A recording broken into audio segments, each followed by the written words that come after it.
नमस्ते भाई बहनों, आप सभी का स्वागत है हमारे वैष्णवी लोकगीत चैनल पे।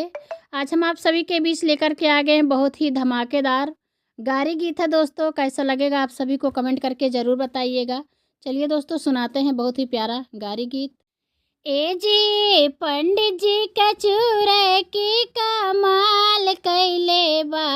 ए जी पंडित जी का चूरे की कमाल कैले बा। हमरे मंडप में झाड़ू के काम कैले बा। हमरे मंडप में झाड़ू के काम कैले बा। ए जी पंडित जी कचूरा की कमाल कैले बा। ए जी पंडित जी कचूरा की कमाल कैले बा। हमरे मंडप में झाड़ू के काम कैले बा। हमरे मंडप में झाड़ू के काम कैले बा। ए जी समधि जी के धोतिया कमाल कैले बा।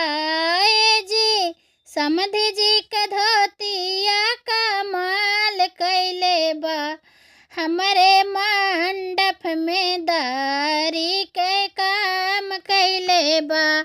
हमरे मंडप में दारी के काम कैले बा। ए जी पंडित जी कचूरा की कमाल कैले बा। ए जी पंडित जी कचूरा की कमाल कैले बा। हमरे मंडप में झाड़ू के काम कैले बा। हमरे मंडप में झाड़ू के काम कैले बा।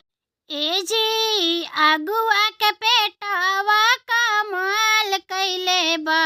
ए जी अगुआ के पेटावा कमाल कैले बा। हमरे मड़ाए में बाजा के काम कैले बा।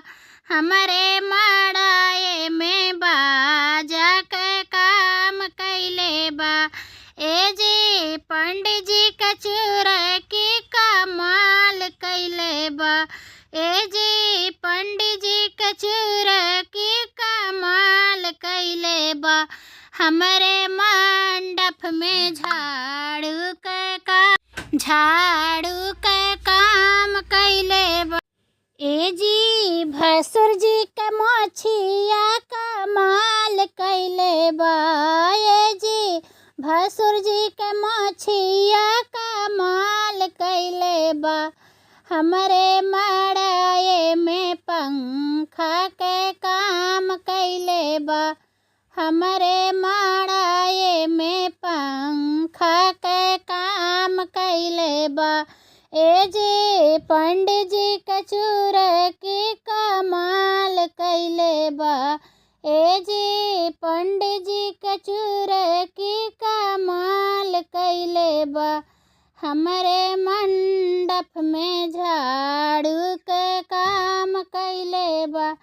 हमरे मंडप में झाड़ू के काम कैले बा।